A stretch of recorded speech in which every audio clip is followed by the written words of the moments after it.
નમસ્કાર વિદ્યાર્થી મિત્રો, હું રમેશ વાગડિયા આપ સૌનું સ્વાગત કરું છું આજના લેક્ચરમાં. આજનો લેક્ચર આપણું જે રનિંગ ચેપ્ટર છે કે જે ધોરણ 12નું 7મું ચેપ્ટર છે ઉદ્વિકાસ, એના પરનો ચોથો લેક્ચર છે.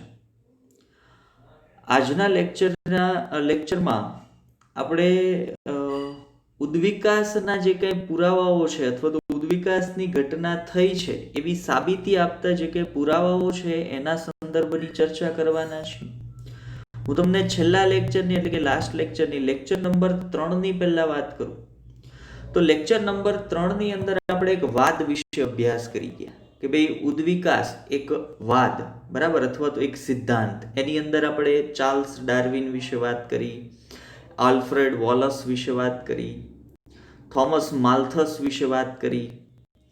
ચાર્લ્સ ડાર્વિને કઈ રીતે પોતાનું કાર્ય કર્યું હતું, એક બુક લખી હતી, બુકની અંદર કઈ રીતે સજીવોનો ઉદ્વિકાસ થયો છે એના સંદર્ભની માહિતી આપી હતી. એવી જ રીતે આલ્ફ્રેડ વોલસે પણ કાર્ય કર્યું હતું અને એણે ઉદ્વિકાસ થયો છે એવી માહિતી છે એ આપી હતી. હવે એણે જે માહિતી આપી એ માહિતી સાયન્ટિફિક માહિતી છે, તો આપણે બહુ સ્પષ્ટ રીતે જાણીએ છીએ કે સાયન્સ હંમેશા પુરાવાને માને છે, બરાબર. કોઈના મોઢે કીધેલી વાત તો એને સાયન્ટિફિક ગણી ન શકાય.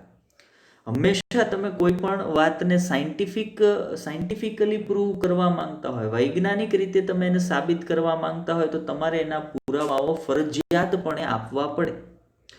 તો એવી જ રીતે જેમ ચાર્લ્સ ડાર્વિને, જેમ આલ્ફ્રેડ વોલસે એવું કીધું પોતાના અવલોકનો પરથી, એણે એમને નથી કહી દીધું, એણે ઘણા બધા અવલોકન કર્યા. જેમ કે ચાર્લ્સ ડાર્વિને ગાલાપાગોસ, એણે ઘણા બધા ટાપુઓનું અવલોકન કર્યું હતું, પણ એમાં મુખ્ય ટાપુઓ હતા ગાલાપાગોસ ટાપુ. એવી જ રીતે આલ્ફ્રેડ વોલસે પણ કાર્ય કર્યું હતું, મલાય આર્ચીપેલાગો આઇલેન્ડ જે ટાપુ હતા એના પર કાર્ય કર્યું હતું. એના જે કંઈ અવલોકનો હતા એ અવલોકનો આધારિત એણે એવી માહિતી આપી હતી કે સજીવોનો ઉદ્વિકાસ છે એ થયેલો છે. અને એણે કોને પડકાર કરીને, તો એક વાદ હતો જેને આપણે વિશિષ્ટ સર્જનવાદ કહેતા હતા.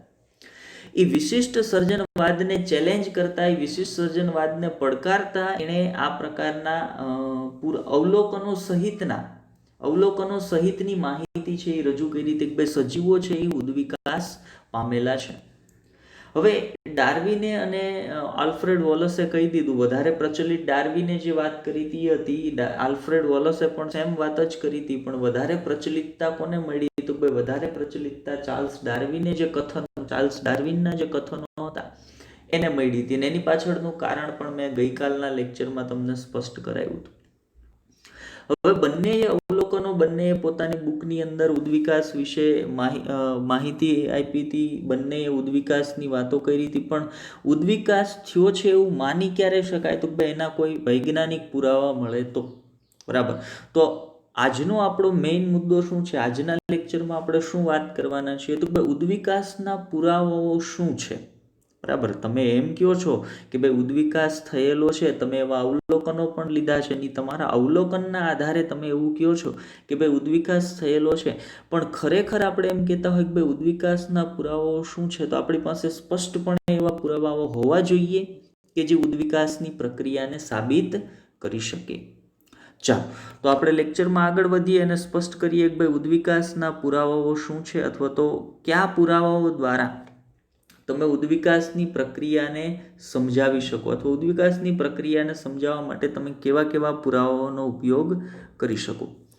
ચાલો, તો એનસીઈઆરટી બુક આપણને શું કહે છે? તો એનસીઈઆરટી બુક પ્રમાણે આપણે શું વાત કરવાના છીએ આજે? તો ઉદ્વિકાસ માટેના પુરાવાઓ શું છે, અથવા તો ઉદ્વિકાસ થયો છે આવી સાબિતી આપતા પુરાવાઓ સંદર્ભની આજે આપણે ચર્ચા કરવાના છીએ.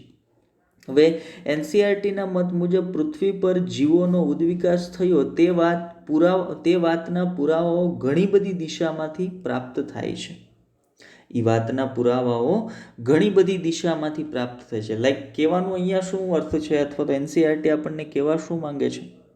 તો ભાઈ ઉદ્વિકાસ થયો છે. ઉદ્વિકાસના પુરાવાઓ પણ છે, અને પુરાવાઓ કોઈ એકાદી જગ્યાએથી નહીં, પુરાવાઓ તમને ઘણી બધી દિશાઓમાંથી પ્રાપ્ત થવાના છે. આગળ જેમ ટોપિકમાં આપણે ચર્ચા કરીશું એમ આપણને ખબર પડશે કે અશ્મિ વિદ્યાના પુરાવાઓ છે એ ઉદ્વિકાસની સાબિતી આપે છે. ત્યાર પછી ગર્ભ વિદ્યાના પુરાવાઓ છે એ ઉદ્વિકાસની સાબિતી આપે છે. પછી સમમૂલક અંગ છે એટલે કે કાર્ય સદસ અંગ છે, રચના સદસ અંગ છે, એ ઉદ્વિકાસના પુરાવાઓ આપે છે. અત્યારે તમને એમ થશે કે ભાઈ આ રચના સદસ અંગ અને કાર્ય સદસ અંગને એ શું છે, પણ આગળ જશું આપણે એમ એની ચર્ચા કરશું અને વ્યવસ્થિત આપણને ખબર પડી જશે કે ભાઈ રચના સદસ અંગ કોને કહેવાય, કાર્ય સદસ અંગ છે એ કોને કહેવાય. તો એના પર બહુ ટેન્શન લેવાનું નથી. પણ અત્યારે કહેવાનો મતલબ એનસીઆરટીનો આ જે મુદ્દો છે એ આપણે સમજવાનો પ્રયત્ન કરીએ છીએ કે ભાઈ ઉદ્વિકાસ થયો છે એના પુરાવાઓ પણ છે, અને પુરાવા આપણને કોઈ એકાદ બે પુરાવાઓ નહીં, અઢળક પુરાવાઓ છે એ આપણને પ્રાપ્ત થાય છે. તમામ પુરાવાઓ જુદી જુદી દિશામાંથી પ્રાપ્ત થાય છે. તમને દેહધર્મ વિદ્યાના પુરાવાઓ છે એ પ્રાપ્ત થશે, તમને સમમૂલક અંગના પુરાવા, રચના સદસ અંગના પુરાવાઓ છે એ પ્રાપ્ત થવાના છે, તમને અશ્મિ વિદ્યાના પુરાવાઓ છે એ પ્રાપ્ત થાય છે, તમને ગર્ભ વિદ્યાના પુરાવાઓ છે એ પ્રાપ્ત થાય છે. મતલબ કહેવાનો અર્થ એવો છે કે પુરાવાઓ છે એ ઉદ્વિકાસ થયો છે એના ઘણી બધી દિશાઓમાંથી પ્રાપ્ત થાય છે.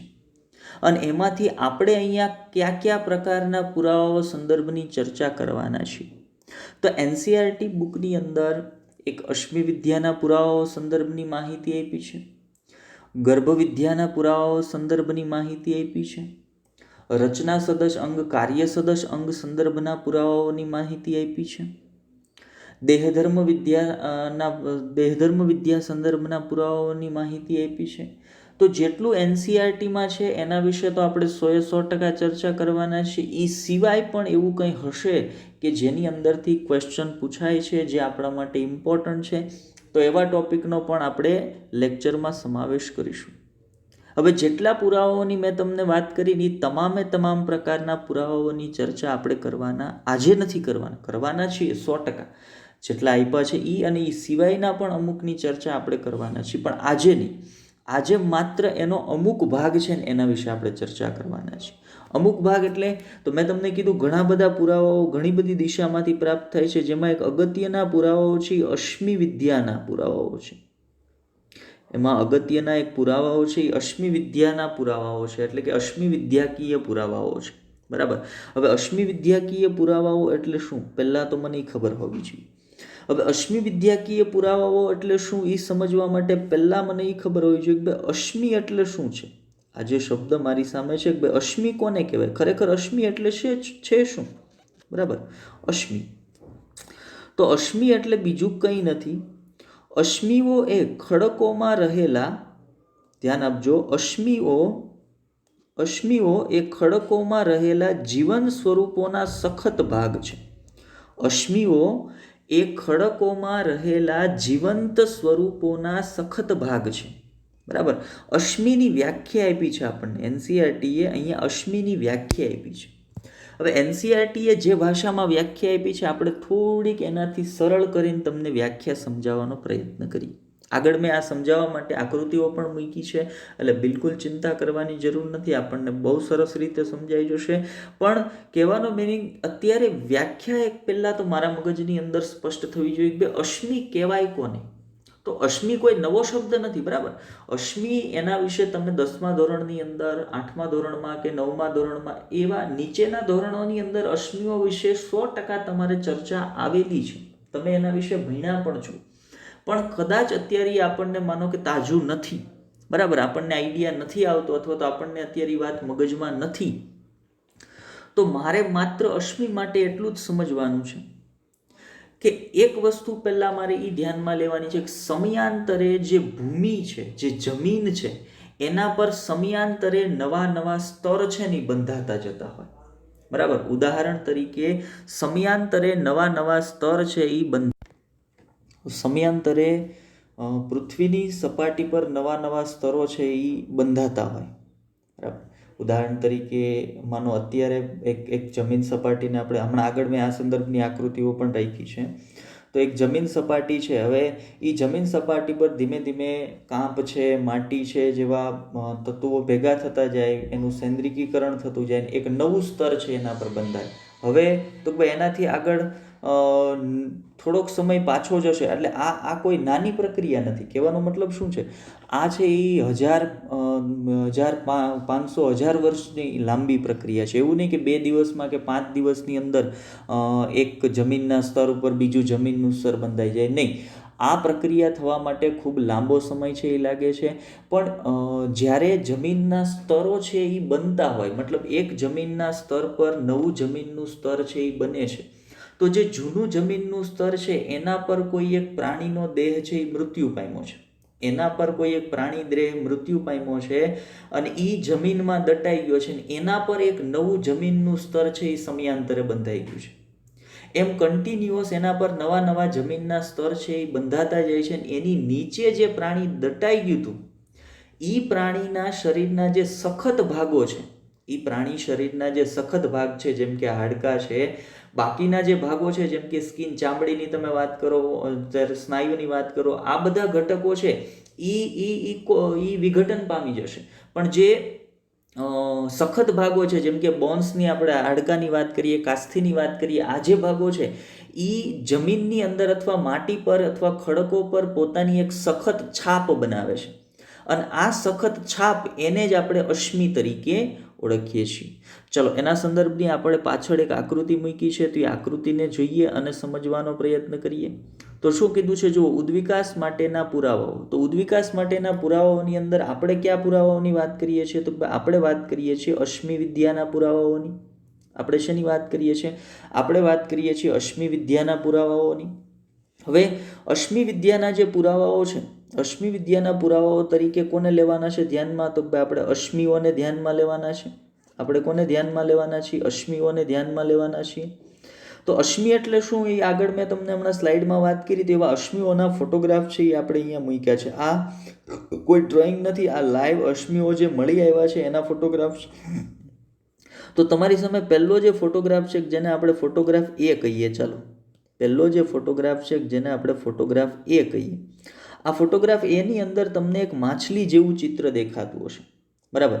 હવે આ માછલીનું જ અશ્મિ છે કે માછલીના શરીરના જેટલા પણ સખત ભાગો હતા એ સખત ભાગોએ આ જે જમીન છે એ જમીન પર પોતાની એક છાપ ઊભી કરી છે, એક છાપ સ્વરૂપે દેખાય છે.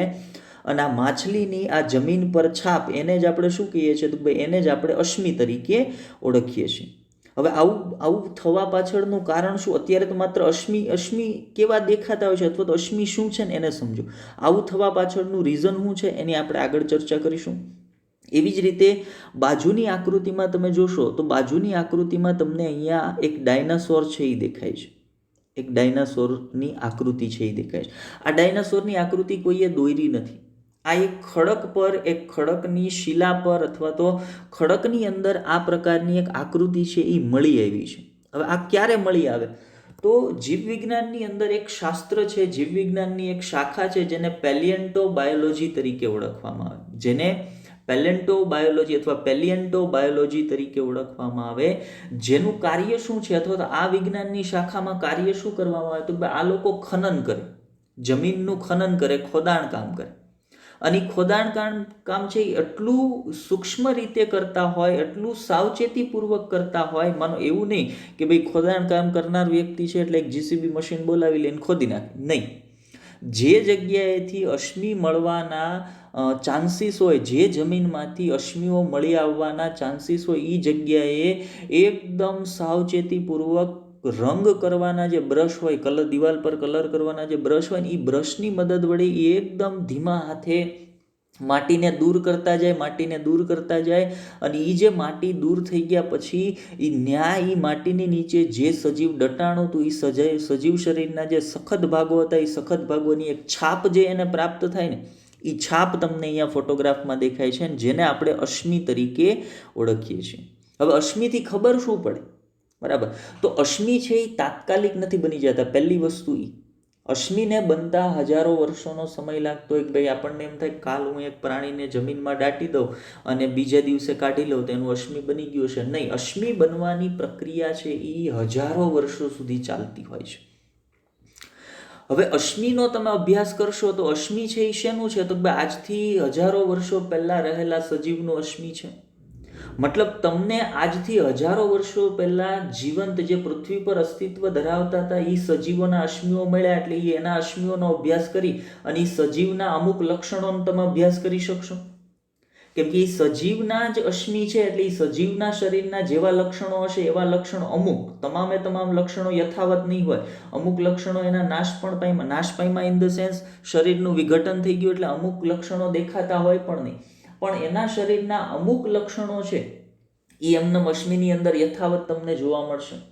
હવે તમે એ ફોસિલ્સ અથવા તો એ અશ્મિના લક્ષણો છે એનો અભ્યાસ કરશો, એ જે અશ્મિ છે એના લક્ષણોનો તમે અભ્યાસ કરશો, અને હાલના જે અસ્તિત્વ ધરાવતા જે સજીવો છે એના એવા જ લક્ષણોનો અભ્યાસ કરશો, એ બંનેની વચ્ચે તમને સમાનતા જોવા મળે, તો એનો અર્થ એવો થયો કે જે હજારો વર્ષો પહેલા અસ્તિત્વ ધરાવતા સજીવો જેના હાલ અશ્મિઓ પ્રાપ્ત થાય છે, એ સજીવોમાંથી હાલના સજીવો છે એ બન્યા છે. તો એનો સ્પષ્ટ અર્થ એવો થઈ જાય ને કે ઉદ્વિકાસની પ્રક્રિયા થયેલી છે. તો જ આજથી 1000 વર્ષ પહેલા જે સજીવ અસ્તિત્વ ધરાવતું હતું એની અંદર અને હાલ જે અસ્તિત્વ ધરાવતું સજીવ છે એની અંદર સામ્યતા તમને જોવા મળે છે. તો આ પ્રકારે અશ્મિ વિદ્યાના પુરાવાઓ દ્વારા આપણે ઉદ્વિકાસ થયેલો છે એની સાબિતી છે એ પ્રાપ્ત કરી શકીએ છીએ. ચાલો આગળ વાત કરીએ, અશ્મિઓ શું છે? તો ભાઈ મેં હમણાં આગળ તમને સમજાવ્યું, અહીંયા બીજું એક ફોટોગ્રાફ આપણે મૂક્યો છે. ફોટોગ્રાફની અંદર એ બહુ સ્પષ્ટ રીતે દેખાય છે કે અશ્મિ એટલે કોઈ પણ સજીવની પથ્થર પર પોતાના એના સખત ભાગો જે શરીરના છે એ સખત ભાગોની એક સખત છાપ બનવી, એને અશ્મિ તરીકે ઓળખવામાં, એને ફોસિલ્સ તરીકે ઓળખવામાં આવે છે. અને આવું ક્યારે થાય? તો ભાઈ હજારો વર્ષોના અંતે થાય છે. ખૂબ ઊંચા વાતાવરણીય દબાણે, એટમોસ્ફિયરિક પ્રેશરે જમીનની નીચે દટાયેલ જે સજીવ છે એના શરીરના સખત ભાગો છે એ પથ્થર પર અથવા તો ખડક પર પોતાના સખત ભાગો એક સખત છાપ ઉત્પન્ન કરશે, અને આ સખત છાપને જ આપણે અશ્મિ તરીકે ઓળખીએ છીએ, કે જે સમયાંતરે જમીનના ખોદાણ કામ દરમિયાન પ્રાપ્ત થતી હોય છે. અને એ અશ્મિઓ પરથી આજથી પૂર્વના સમયમાં અથવા તો આજથી 1500 કે 2000 વર્ષ પહેલાં કે 5000 વર્ષ કે 10,000 વર્ષ પહેલાં કેવા સજીવો અસ્તિત્વ ધરાવતા હતા, અને એ સજીવો અને હાલમાં અસ્તિત્વ ધરાવતા સજીવો વચ્ચે લક્ષણોની શું સામ્યતા છે, આ તમામ માહિતી છે એ તમે અશ્મિ વિદ્યાના અભ્યાસ પરથી અથવા તો અશ્મિઓના અભ્યાસ પરથી પ્રાપ્ત કરી શકો છો. બરાબર? તો અશ્મિ છે એ આ પ્રકારની એક સ્ટ્રક્ચર છે, તો આ પ્રકારનું એક બંધારણ છે. હવે જો અશ્મિનું નિર્માણ કઈ રીતે થાય છે, હમણાં હું તમને આગળ અશ્મિનો આપણે ફોટો જોતા હતા ત્યારે વાત કરતો હતો. ચલો, એનસીઈઆરટી અશ્મિનું નિર્માણ કઈ રીતે થાય છે એના સંદર્ભની માહિતી આપી છે. તો અશ્મિઓનું નિર્માણ કઈ રીતે થાય છે, તો જો એનસીઈઆરટી શું કહે છે, ખડકો અને કામ જે સેન્દ્રિય તત્વો ધરાવે છે એનું નિર્માણ કરે છે. કોનું? અશ્મિનું. એ નિર્માણ કરે છે. અને પૃથ્વીના સ્તરોનો છેદ એ સંકેત આપે છે કે સેન્દ્રિય તત્વની એક સ્તરની ઉપર બીજા સ્તરની ગોઠવણી પૃથ્વીના લાંબા ઇતિહાસ દરમિયાનની છે. બરાબર? હવે આ વાતને સમજવા માટે નીચે એક ફોટોગ્રાફ છે, જુઓ. આ ફોટોગ્રાફની અંદર એક જમીનનો આડો છેદ છે, અને એની અંદર તમને બહુ સ્પષ્ટપણે આ સ્તર છે એ દેખાય છે. આ સ્તરીકરણ છે એ તમને દેખાય છે. આ દરેક પૃથ્વીનું એક સ્તર છે, અને આ દરેક સ્તર શું બતાવે છે? પૃથ્વીનો લાંબો ઇતિહાસ બતાવે છે. ઉદાહરણ તરીકે હું તમને એક્ઝામ્પલ તરીકે વાત કરું છું. એક્ઝામ્પલ તરીકે હું તમને આ સમજાવવાનો પ્રયત્ન કરું છું કે આજ સૌથી ઉપરનું સ્તર છે, સૌથી ઉપરનું સ્તર છે એ હાલનું સ્તર છે, હાલમાં બનેલું, એટલે અત્યારે. બરાબર? એટલે આપણે એમ કહીએ કે ભાઈ 1 વર્ષ પહેલાં, બરાબર, એટલું ટૂંકો સમય નહીં હોય પણ છતાંય આપણે વાત કરીએ છીએ 1 વર્ષ પહેલાં. એના પછીનું સ્તર છે એને તમે એમ કહો કે એ આજથી 100 વર્ષ પહેલાંનું છે. એના પછીનું સ્તર આજથી 200 વર્ષ પહેલાંનું છે. એના પછીનું સ્તર આજથી 500 વર્ષ પહેલાંનું છે. એના પછીનું સ્તર આજથી 1000 વર્ષ પહેલાંનું છે. એના પછીનું સ્તર આજથી 1500 વર્ષ પહેલાંનું છે. એના પછીનું સ્તર છે આજથી 2000 વર્ષ પહેલાંનું છે. એના પછીનું સ્તર આજથી 2500 વર્ષ જૂનું છે. એના પછીનું સ્તર છે આજથી 3000 વર્ષ જૂનું છે. એના પછીનું સ્તર 4000 વર્ષ જૂનું. એના પછીનું સ્તર 5000 વર્ષ જૂનું. એના પછીનું સ્તર 6000 વર્ષ જૂનું. એના પછીનું સ્તર 7000 વર્ષ જૂનું. મતલબ સમયાંતરે પૃથ્વીની સપાટી પર નવા સ્તર છે એ બનતા જતા હોય છે. કઈ રીતે આવું થાય છે? તો ભાઈ આવું થવાનું કારણ છે માટીનું એકત્રીકરણ, કાંપનું એકત્રીકરણ, એની અંદર રહેલા સેન્દ્રિય તત્વોનું એકત્રીકરણ. અને આ સેન્દ્રિય તત્વ છે એ ક્રમશઃ એક સ્તર પર નવા સ્તરનું નિર્માણ કરે છે. પણ આ તમામ સ્તરોનું નિર્માણ આપણને શું બતાવે છે? તો ભાઈ પૃથ્વીના ઇતિહાસને બતાવે છે. એ પૃથ્વીના ઇતિહાસને બતાવે છે કે ભાઈ આજથી આટલા વર્ષો પહેલાં આ સ્તર હતું, એનું બંધારણ. હવે તમે આ સ્તરના બંધારણ મતલબ એક જમીનનો આડો છેદ લીધો ને એના કોઈ એક સ્તરની માટી લઈ, ઉદાહરણ તરીકે આ સ્તરની માટી લઈ અને તમે એની તપાસ કરો, એની ચકાસણી કરો, તો તમને ખબર પડશે કે આજથી આટલા વર્ષો પહેલાં જમીનનું બંધારણ કેવું હતું. બરાબર? કેમ કે એ જમીન તો એઝ યુઝ્યુઅલ જેમ છે એમની એમ જ રહી છે. એના પર એક નવું સ્તર બન્યું છે, ક્રમશઃ એના પર નવા સ્તર બનતા ગયા છે. મતલબ હાલનું જે ભૂમિનું બંધારણ છે એ હાલના સમયમાં નિર્માણ પામેલા સ્તર આધારિત છે. જે તે સમયનું, એટલે આજથી થોડાક વર્ષો પૂર્વ જાઓ, 500 વર્ષ, 1000 વર્ષ, 2000 વર્ષ કે 5000 વર્ષ પૂર્વ જાઓ તમે, તો ત્યારનું ભૂમિનું બંધારણ અથવા ત્યારનું જમીનનું બંધારણ છે એ કંઈક વિશિષ્ટ હશે. અને એનો અભ્યાસ અથવા તો એની માહિતી તમને કઈ રીતે પ્રાપ્ત થઈ શકે? તો ભાઈ આ પ્રકારે જ્યારે જમીનનો આડો છેદ લેવામાં આવે ને એના દરેક સ્તર વિશે તમે એના દરેક સ્તરમાંથી માટી એકત્રિત કરીને એનું બંધારણ તમે ચકાસો એટલે તમને ખબર પડી જાય જે તે સમયે પૃથ્વીની જે સપાટી હતી અથવા પૃથ્વીનું જે સ્તર હતું એની જમીનનું બંધારણ કયા પ્રકારનું હતું. બરાબર?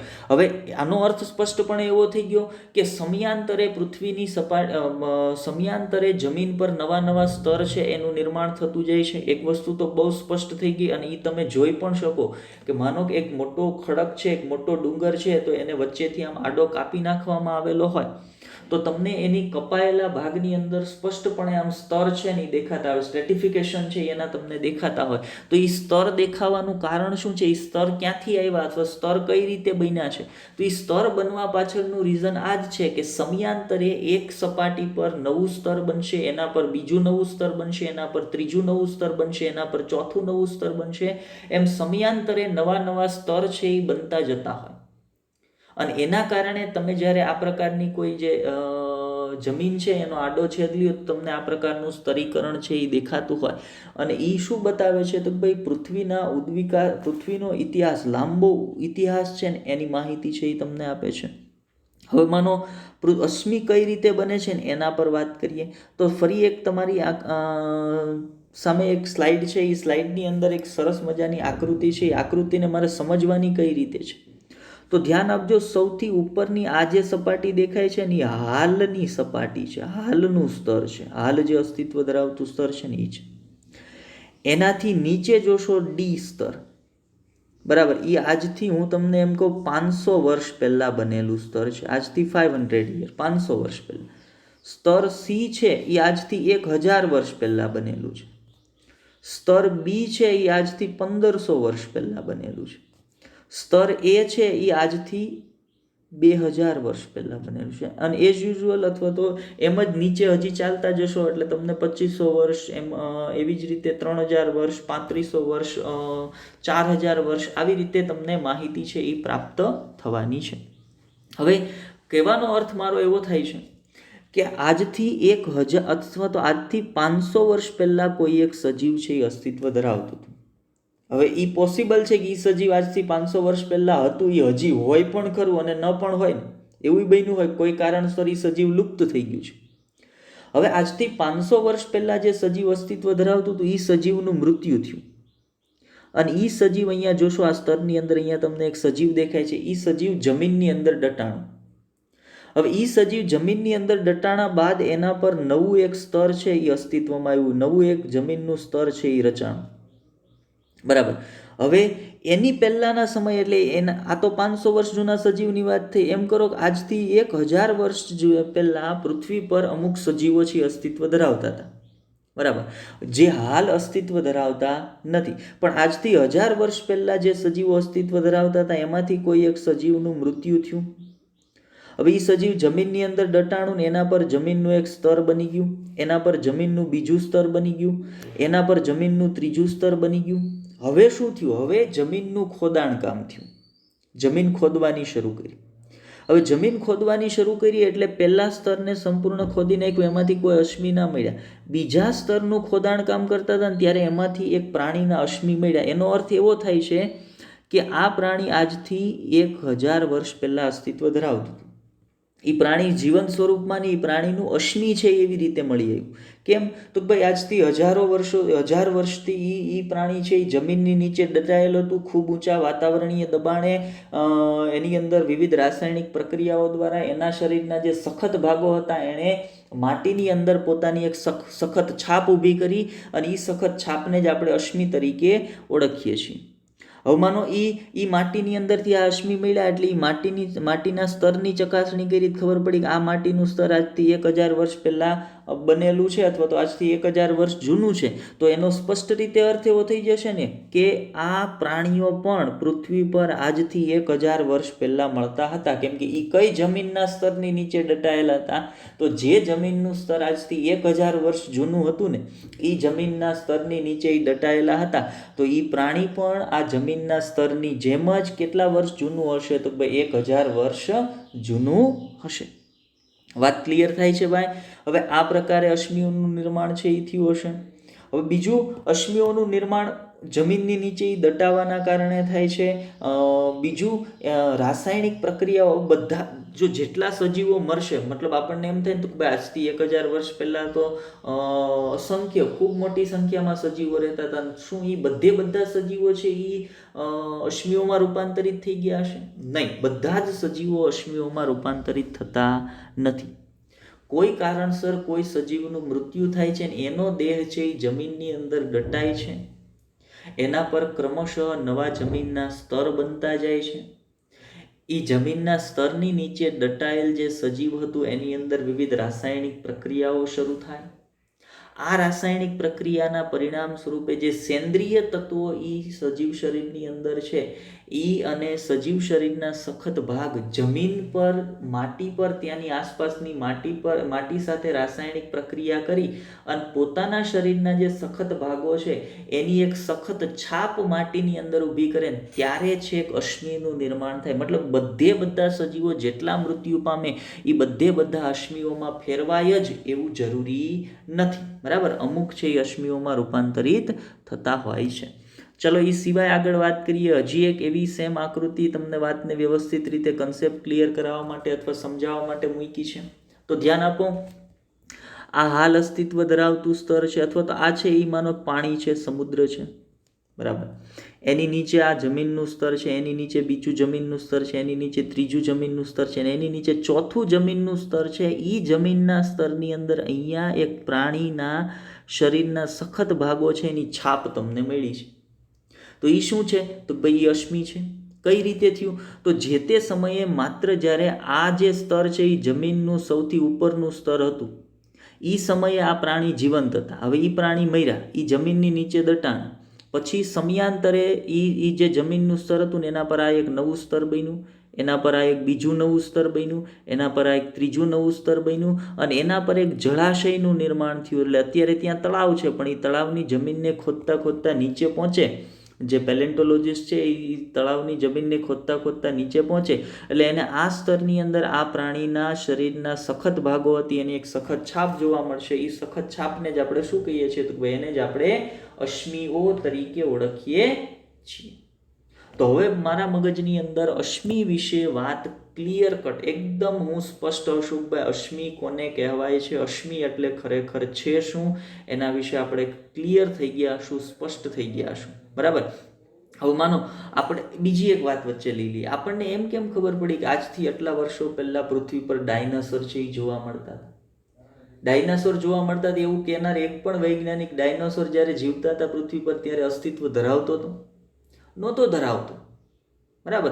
તેમ છતાં પણ આજે આપણને કેમ ખબર છે કે ભાઈ આજથી આટલા સમય પૂર્વ છે એ પૃથ્વી પર એક ખૂબ વિશાળકાય સજીવો છે અસ્તિત્વ ધરાવતા હતા જેને ડાયનાસોર્સ તરીકે ઓળખવામાં આવે છે.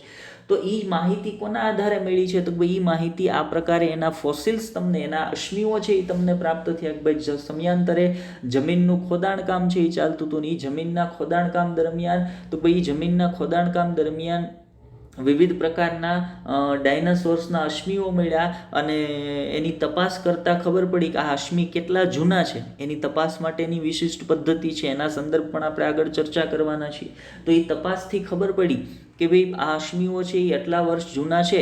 તો આપણને એવી માહિતી મળી કે ભાઈ એ અશ્મિઓ છે એ એટલા વર્ષ જૂના છે. એનો અર્થ એવો થાય કે આટલા વર્ષો પૂર્વ પૃથ્વી પર આ સજીવો છે એ અસ્તિત્વ ધરાવતા હશે, પણ પૃથ્વી પર કોઈ બનેલી આકસ્મિક ઘટનાના પરિણામ સ્વરૂપે હાલ એ સજીવો છે એ પૃથ્વી પર અસ્તિત્વ ધરાવતા નથી. કોઈ એવી એક અતિવૃષ્ટિ કે અનાવૃષ્ટિ કે જમીન પૃથ્વીના વાતાવરણની અંદર કોઈ પણ પ્રકારનો એવો ફેરફાર થયો, એ ફેરફાર છે એ આ સજીવોને અનુકૂળ ન આવ્યો અને એ અનુકૂળ ન આવવાના પરિણામ સ્વરૂપે એ સજીવો છે એ ધીમે ધીમે પૃથ્વી પરથી નાશ પામી ગયા અને એ મૃત્યુ પામેલા સજીવોના અમુક જે છે એ અમુક અશ્મિઓ સ્વરૂપે હાલ પણ આપણને મળી આવે છે. અને એના પરથી આપણને એવી સાબિતી મળે કે ભાઈ પૃથ્વીની સપાટી પર આજથી આટલા બધા વર્ષો પહેલા આવા સજીવો છે એ અસ્તિત્વ ધરાવતા હતા. ડાયનાસોર્સ છે એ અસ્તિત્વ ધરાવતા હતા. બરાબર. તો આપણને આટલા વર્ષો પહેલા આ સજીવ કે આટલા વર્ષો પહેલા આ સજીવ હતું તો એની ખબર છે એ અશ્મિ વિદ્યાના કારણે જ પડે છે. નહીતર આપણે ક્યાં તે એ સમયે જોવા કહેવાવાળો કોઈ પણ વ્યક્તિ એ સમયે અસ્તિત્વ ધરાવતો ન હતો.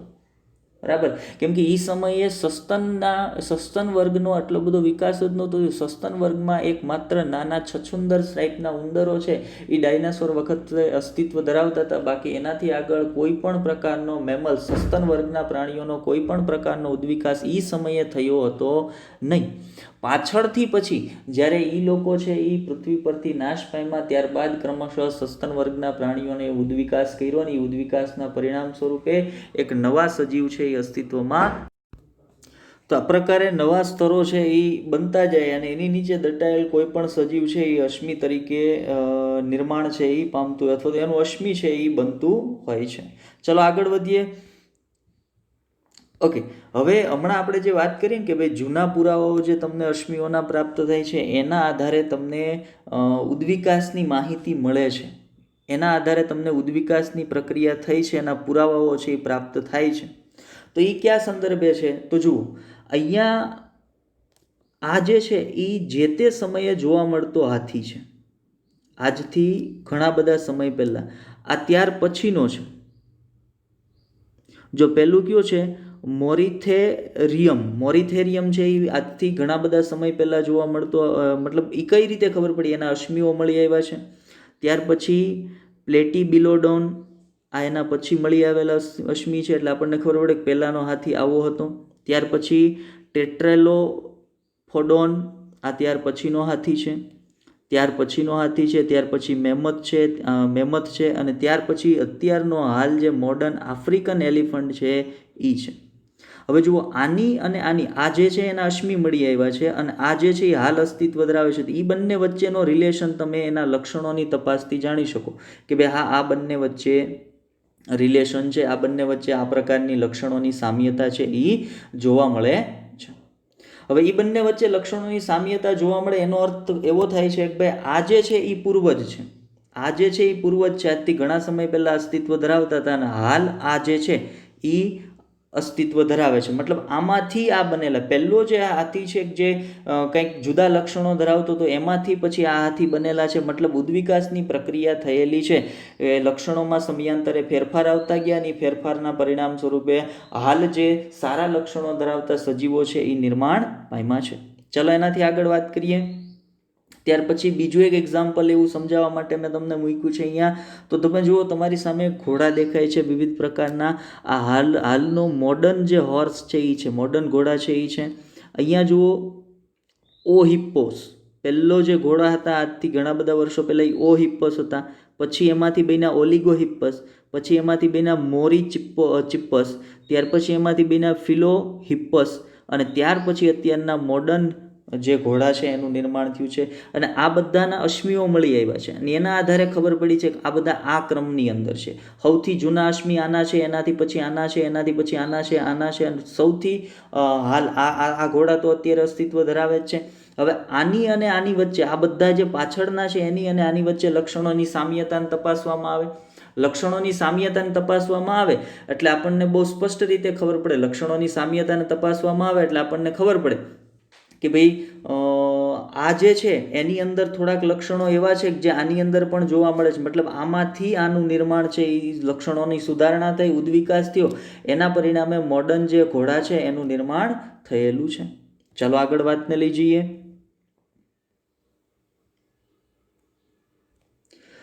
વિવિધ વયના અવસાદી ખડકો ભિન્ન જીવન સ્વરૂપોના અશ્મિઓ ધરાવે છે. હમણાં મેં તમને આગળ એક આકૃતિ બતાવી હતી જેમાં જમીનના વિવિધ સ્વરૂપો હતા,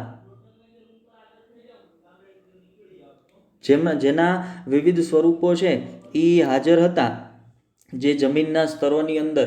તો એ જ માહિતીની વાત આપણને કરી છે કે સમયાંતરે જમીનના અવસાદી ખડકોના ભિન્ન સ્વરૂપો, ભિન્ન સ્તરો બનતા જતા હોય ને એની વચ્ચે અશ્મિઓ છે એ નિર્માણ પામતા હોય કે જે લગભગ ખાસ ખડકોના નિર્માણ દરમિયાન મૃત્યુ પામેલા હોય. જો મેં વાત કરી હતી ત્યાં તમને કે જ્યારે એ સ્તર, જમીનનું એ સ્તર અથવા એ ખડકનું નિર્માણ થતું હોય ત્યારે એ સજીવ છે એ મૃત્યુ પામ્યા હોય, તો એ મૃત્યુ પામ્યા છે એના પરિણામ સ્વરૂપે અથવા તો એ મૃત્યુ પામ્યા છે એ સમયે આ ખડકનું નિર્માણ શરૂ છે અને એ ખડકના નિર્માણ દરમિયાન એનો મૃતદેહ છે એની નીચે દટાય છે, એનો મૃતદેહ એની નીચે દટાય છે ખૂબ ઊંચા વાતાવરણીય દબાણે, રાસાયણિક પ્રક્રિયાઓના પરિણામ સ્વરૂપે એ સજીવનું અશ્મિ જમીનના કે ખડકના એ સ્તરની અંદર નિર્માણ પામતું હોય છે અને પછી જમીનના ખોદાણ દરમિયાન એ અશ્મિ સ્વરૂપે પ્રાપ્ત થતું હોય. તેમાંના કેટલાક આધુનિક સજીવો સાથે સરખાપણું દર્શાવે છે. મેં હમણાં તમને બતાવ્યું ને હિપ્પસ વાળું અથવા એલિફન્ટ વાળું બે એક્ઝામ્પલ મેં તમને બતાવ્યા, બરાબર, કે જેની અંદર જૂના જે ઘોડાના અશ્મિઓ મળ્યા હોય, જેના આધારે આપણે નક્કી કર્યું કે ભાઈ જૂના ઘોડા છે આવા દેખાતા હતા, એની સાથે હાલના જે ઘોડા છે એ સરખામણી અથવા સરખાપણું દર્શાવે છે.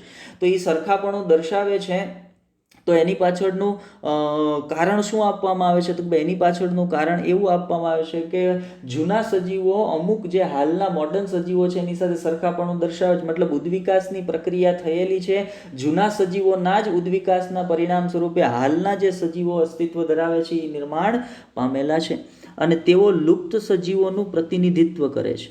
કોણ? અશ્મિઓ. જે સજીવો લુપ્ત થઈ ગયા છે, હવે લુપ્ત થઈ ગયા છે એને તો તમે જોઈ શકવાના નથી. હવે તમે એને નથી જોઈ શકવાના, એનો અર્થ એવો થાય છે કે તમારે એને જોવા હોય તો કોને, મતલબ તમારે એનો અભ્યાસ કરવો હોય તો કોના પરથી તમે એનો અભ્યાસ કરી શકો? તો આપણે એનો અભ્યાસ કરી શકીએ વિવિધ પ્રકારના પ્રાપ્ત થતા અશ્મિઓ પરથી. તો આપણે એમ કહી શકીએ ને કે જે લુપ્ત થઈ ગયા છે પ્રાણીઓ નથી, પણ એનું પ્રતિનિધિત્વ તરીકે, એના પ્રતિનિધિ તરીકે કોણ અથવા તો એનું પ્રતિનિધિત્વ કોના દ્વારા થાય છે? તો એનું પ્રતિનિધિત્વ છે એ વિવિધ પ્રકારના અશ્મિઓ કરતા હોય ને એનું બેસ્ટ એક્ઝામ્પલ કોણ છે? તો એનું બેસ્ટ એક્ઝામ્પલ છે ડાયનાસોર્સ. એનસીઆરટીની અંદર આ માહિતી બહુ સ્પષ્ટપણે આપી છે અને સમજાવતો એક ફોટોગ્રાફ પણ આપ્યો છે, એ આપણે અહીંયા સ્લાઇડની અંદર મૂક્યો છે. તો જુઓ, હાલ અસ્તિત્વ ધરાવતા સજીવ તરીકે આપણે કોની વાત કરીએ? હાલ અસ્તિત્વ ધરાવતા સજીવ તરીકે આને આપણે બધા ઓળખીએ છીએ. ક્રોકોડાઇલ છે ને હાલ અસ્તિત્વ ધરાવતું સજીવ છે, બરાબર. પણ એ સિવાયના બીજા જે એની સાથે લક્ષણોની સામ્યતા ધરાવતા સજીવો જેના અશ્મિઓ મળી આવ્યા છે કે જે પહેલા અસ્તિત્વ ધરાવતા હતા, જેમ કે ટ્રાઇસેરોટોપ્સની વાત કરીએ, ટ્રાઇનોસોરસ રેક્સ, ટ્રાઇનોસોરસની વાત કરો તમે, સ્ટ્રેગોસોરસની વાત કરો, ત્યાર પછી બ્રેકિયોસોરસની વાત કરો, આર્કિયોપ્ટેરિક્સની વાત કરો, આ બધાના અશ્મિઓ મળી આવ્યા છે.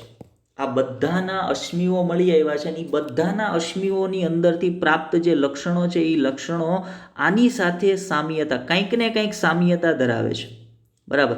એનો અર્થ એવો થયો છે કે આ જે સજીવો પૂર્વમાં પહેલા અસ્તિત્વ ધરાવતા હતા એ પૂર્વ અસ્તિત્વ ધરાવતા સજીવોનો નાશ થયો અથવા તો એના ઉદ્વિકાસના પરિણામ સ્વરૂપે હાલ જે અસ્તિત્વ ધરાવતા સજીવો છે અને એ નિર્માણ પામેલા છે. અને પૂર્વ અસ્તિત્વ ધરાવતા સજીવોએ પોતાના લક્ષણોમાં ફેરફાર કર્યો અને નવા સજીવો છે એનું નિર્માણ થયું અથવા તો નવા સજીવો છે એ નિર્માણ પામ્યા. તો બહુ સ્પષ્ટ રીતે તમે એવું કહી શકો કે આવું થયું છે એટલે ઉદ્વિકાસની ઘટના થયેલી છે અથવા તો ઉદ્વિકાસની ઘટના થઈ છે એવું તમે કહી શકો, બરાબર છે. ચાલો તો આગળ વધીએ. એનસીઆરટીનો આ ડાયાગ્રામ છે એ ઇમ્પોર્ટન્ટ છે, એક્ઝામના પોઈન્ટ ઓફ વ્યૂથી એક્ઝામમાં પૂછાઈ શકે તો મારે એના પર ખાસ ધ્યાન આપવાનું છે.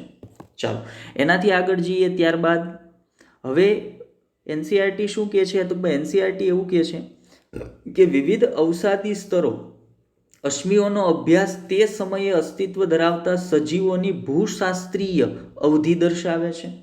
જુઓ તમે એ અવસાદી સ્તર, જમીનનું એ જે અવસાદી સ્તર છે અથવા તો જમીનનું એ જે સ્તર છે એની અંદરથી પ્રાપ્ત જે અશ્મિ છે એ અશ્મિનો અભ્યાસ એ અશ્મિ કેટલા જૂના છે એ તમે જાણો, એ અશ્મિનો અભ્યાસ કરો તો સાથે સાથે એ જમીનના સ્તરનો અભ્યાસ પણ થશે ને, તમને એ ખબર પડી જશે ને કે અશ્મિ એટલું જૂનું છે, એનો અર્થ એવો થાય કે આ જમીનનું સ્તર પણ એટલા વર્ષ જૂનું છે. એટલે સજીવોનો ભૂશાસ્ત્રીય અવધિનો અભ્યાસ પણ ત્યાં થઈ જશે. ત્યારબાદ આ અભ્યાસ દર્શાવે છે કે જીવન સ્વરૂપોમાં સમય સાથે બદલાવ થાય છે અને કેટલાક જીવ સ્વરૂપો અમુક ભૂશાસ્ત્રીય સમયગાળા સુધી ફેરફાર પામતા નથી. જુઓ, હવે જે અશ્મિઓ મળી આવેલા છે એ અશ્મિઓ આધારે આપણે એક વાત કહી શકીએ કે સમયાંતરે સજીવોના લક્ષણોમાં ફેરફાર થાય છે.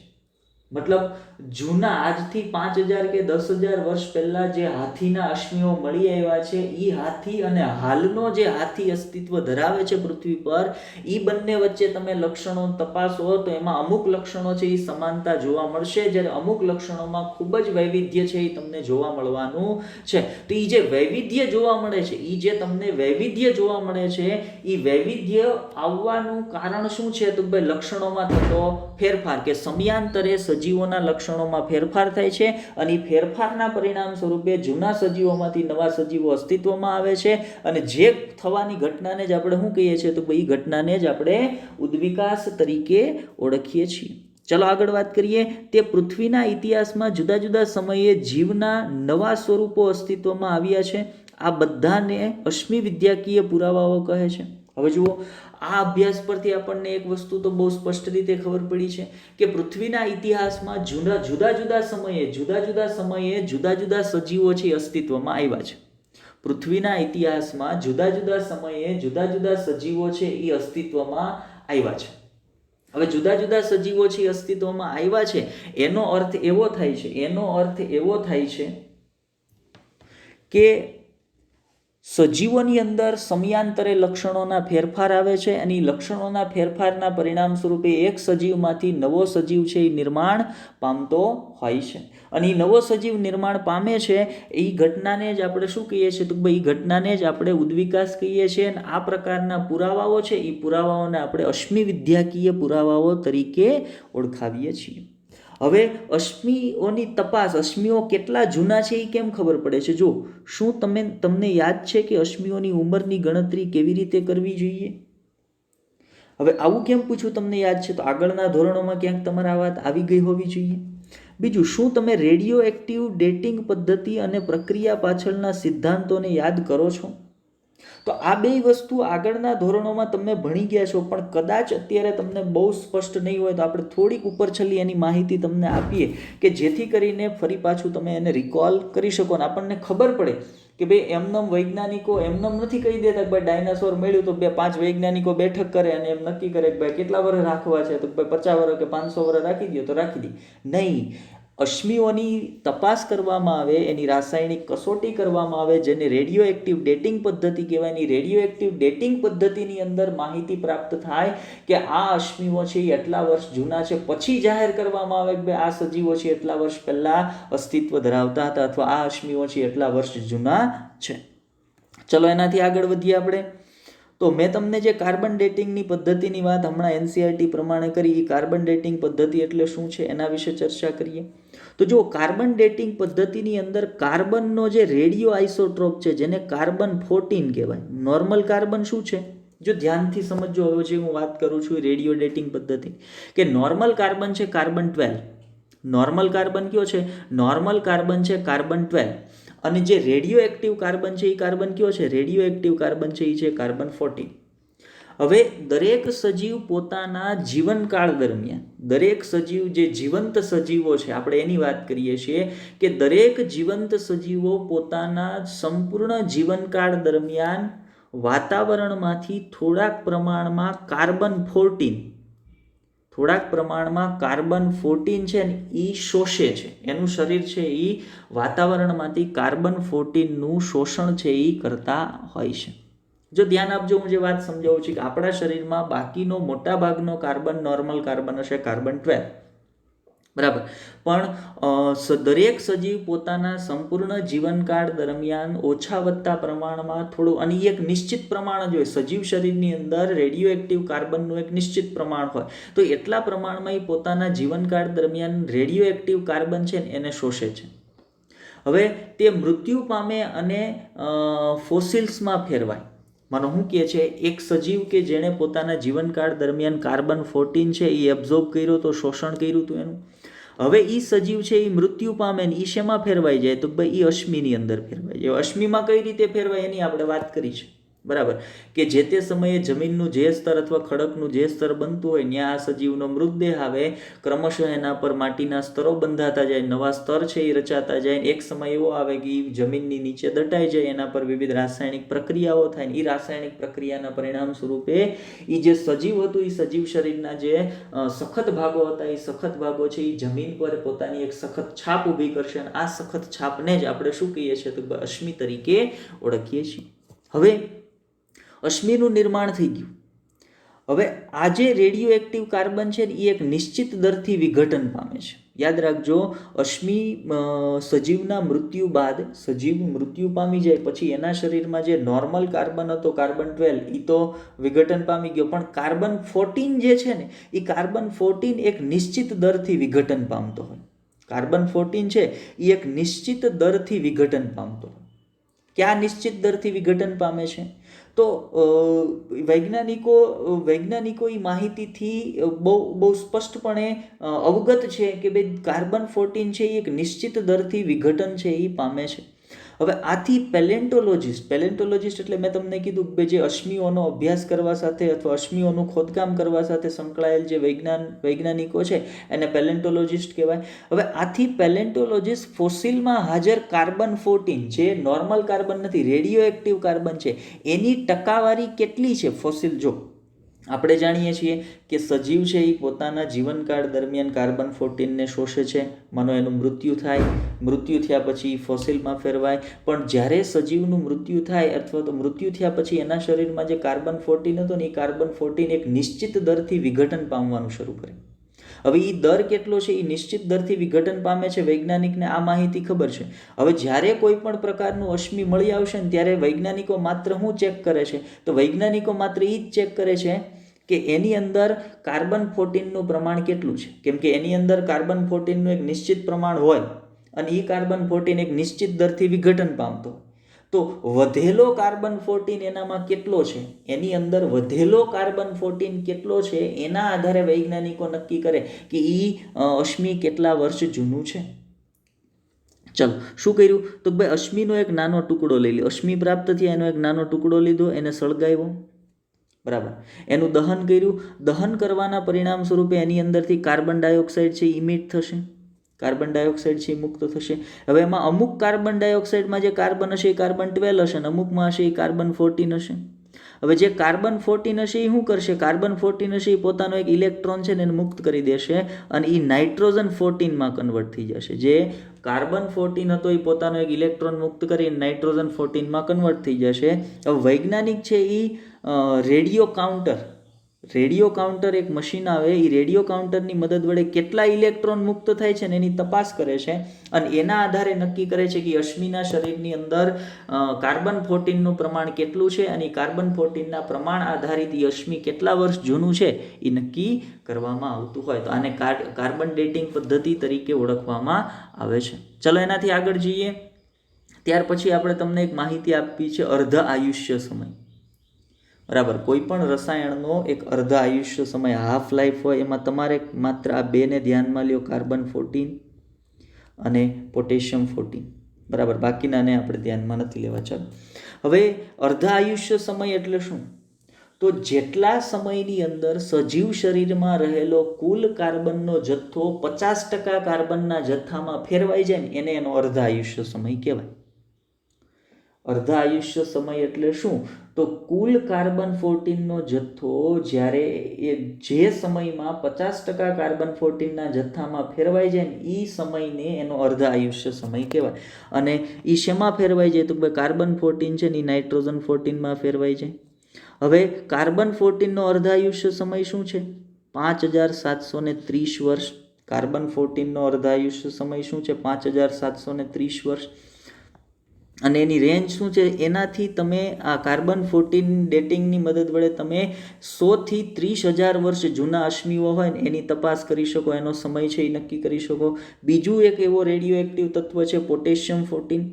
પોટેશિયમ 14 છે એ શેમાં રૂપાંતરિત થાય? આર્ગોન 40 ની અંદર, આર્ગોન 40 ની અંદર, સોરી 14 નહીં, પોટેશિયમ 40 એ આર્ગોન 14 માં રૂપાંતરિત થશે અને એનો અર્ધાયુષ્ય સમય કેટલો છે? 1.3 બિલિયન વર્ષ.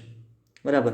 અને એની મદદ વડે તમે 1 લાખથી 4.5 બિલિયન વર્ષ જૂના અશ્મિઓ હોય ને એનો સમયગાળો છે એ નક્કી કરી શકો છો. મતલબ અર્ધાયુષ્ય સમય એટલે કોઈ પણ સજીવ શરીરમાં રહેલ રસાયણ છે એ રસાયણનો જથ્થો અડધો થતા લાગતો સમય, એને એનો અર્ધાયુષ્ય સમય તરીકે ઓળખવામાં આવે છે. અને અર્ધાયુષ્ય સમય માનો કે આપણે આમ વાત કરીએ કે ભાઈ 1% છે, પછી 1/2 થશે, પછી 1/4 થશે, 1/4 થશે, પછી 1/8 થશે. તો આ બે વચ્ચેનો સમયગાળો એટલે આમાંથી આમાં રૂપાંતરણનો સમયગાળો અર્ધાયુષ્ય, આમાંથી આમાં રૂપાંતરણનો સમયગાળો અર્ધાયુષ્ય, આમાંથી આમાં રૂપાંતરણનો સમયગાળો અર્ધાયુષ્ય સમય તરીકે ઓળખવામાં આવે છે. બરાબર. તો યાદ રાખજો, આ કાર્બન ડેટિંગ અને આ પ્રકારે અર્ધાયુષ્ય સમયનો ઉપયોગ કરી અને અશ્મિઓ કેટલા વર્ષ જૂના છે એનો અંદાજ છે એ કાઢવામાં આવતો હોય છે. ચાલો, ઓકે. હવે આજના લેક્ચરમાં આપણે બીજા પુરાવાઓની ચર્ચા નથી કરતા, નહીં તો લેક્ચરનું ડ્યુરેશન છે એ ઘણું બધું લાંબુ થઈ જશે. એટલે આજે આપણે માત્ર અશ્મિ વિદ્યાના પુરાવાઓની ચર્ચા છે એ લેક્ચરની અંદર કરીએ છીએ. આ સિવાય બીજી હું તમને થોડીક લેક્ચરના અંતમાં દર વખતે જેમ માહિતી આપું છું, માહિતી તો નહીં, આમ તો પ્રશ્ન પૂછું છું, એવા પ્રશ્ન પૂછી લઈએ તમને. તો પહેલો ક્વેશ્ચન જે આપણે તમને પૂછવાના છે એ છે ચાર્લ્સ ડાર્વિન, જે ડાર્વિન હતા એના જહાજનું નામ શું હતું એના વિશે તમારે માહિતી આપવાની છે. અથવા ચાર્લ્સ ડાર્વિને જે જહાજમાં બેસી અને વિશ્વની યાત્રા કરી હતી જહાજનું નામ શું હતું એ તમારે કહેવાનું છે. તમારો ક્વેશ્ચન નંબર 2 છે એ છે આલ્ફ્રેડ વોલસે કયા દ્વીપ પર કાર્ય કર્યું હતું? આલ્ફ્રેડ વોલસે કયા દ્વીપ પર, કયા આઇલેન્ડ ઉપર કામ કર્યું હતું? આ તમારો બીજો ક્વેશ્ચન છે. ક્વેશ્ચન નંબર 3, ડાર્વિનની બુકનું નામ જણાવો. ડાર્વિનની બુકનું નામ જણાવો. આ તમારો ક્વેશ્ચન નંબર 3 છે. તો 3 ક્વેશ્ચનના બધા ફરજિયાત આન્સર છે એ કરવાના છે. ચાલો, વેરી ગુડ. તો આજના લેક્ચરની અંદર બસ એટલું જ. લેક્ચરને ધ્યાનથી જોજો, સમજવાનો પ્રયત્ન કરજો. ન સમજાતી બાબતો હોય એને ફરી કોમેન્ટમાં લખજો, આપણે ફરી એક વખત તમને સમજાવીશું. Best of luck.